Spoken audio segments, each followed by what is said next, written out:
À partir du 15 octobre, vous ne reconnaîtrez rien, hein. C'est totalement différent.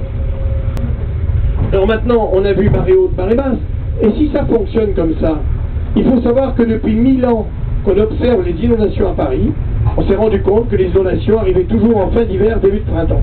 Donc il faut que le lac soit vide au moment de l'inondation. On ne peut pas remplir une bouteille pleine, hein. Pour des scientifiques, c'est évident, mais vous savez, pour quelquefois, il y a des gens qui nous disent mais il pourrait quand même monter. Ah non, non. Une fois que le lac arrive à son niveau maximum normal, il n'y a pas de... on ne met pas un centimètre d'eau en plus. Bien, alors maintenant, alors le lac n'est jamais vide en fait, hein, quand on parle le lac n'est jamais vide, et quand le lac est vide, il reste encore 800 hectares d'eau. Et heureusement, vous avez 1000 tonnes de poissons vivants dans le lac. Alors si les poissons vivants partaient dans la rivière la Marne, eh bien ils mourraient, parce qu'il n'y aurait pas assez d'eau, et ça sentirait le poisson mort jusqu'à Paris. Il n'y a pas de Parisien dans le train. Hein, donc pas de problème, on s'en fout. Mais peut-être que beaucoup d'entre vous travailleront à Paris. Ah, souvenez-vous, hein, bon. C'est le gros problème, hein, ça, oui.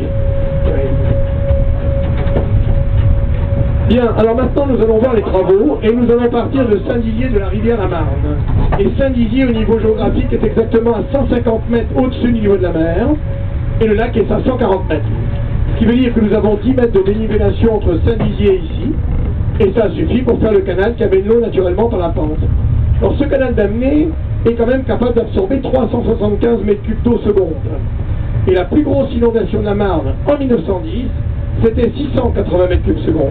Donc vous voyez, si vous retirez de 680 à 375, bon, à 305 mètres cubes d'eau dans la Marne à Saint-Dizier, on ne parle pas d'inondation, on parle simplement d'une crue. Eh bien le lac du Der, c'est ça, c'est tout simplement un outil qui sert à transformer une inondation en crue. Ceci étant dit, nous avons un autre canal qui part du lac et qui ramène l'eau à la rivière la Marne.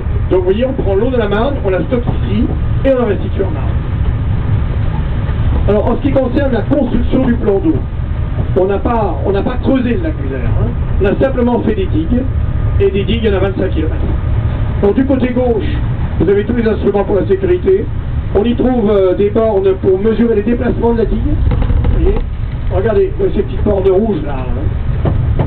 Et à marée haute, la digue recule de 5 mm, elle revient de 4 mm à marée basse. Ça veut dire que la digue pousse 1 mm par an, ce qui fait que le lac est quand même prévu pour 300 ans, ça fait 30 cm. Hein. Vous voyez. Alors, également, vous avez des puits partout, ce qu'on appelle les piézomètres. Ça sert à mesurer les hauteurs d'eau dans le sol. Vous voyez une digue en argile comme celle-ci, la moindre fuite, on évacue. On n'a pas de possibilité de colmater une fuite, on a 20 minutes pour partir. Une fuite grosse comme mon petit doigt, c'est terminé. Ouais. C'est que de l'argile. Bon, la route sur digue là est fermée à la circulation automobile. Ici c'est à pied, à vélo, en roller, en trottinette. Et pour faire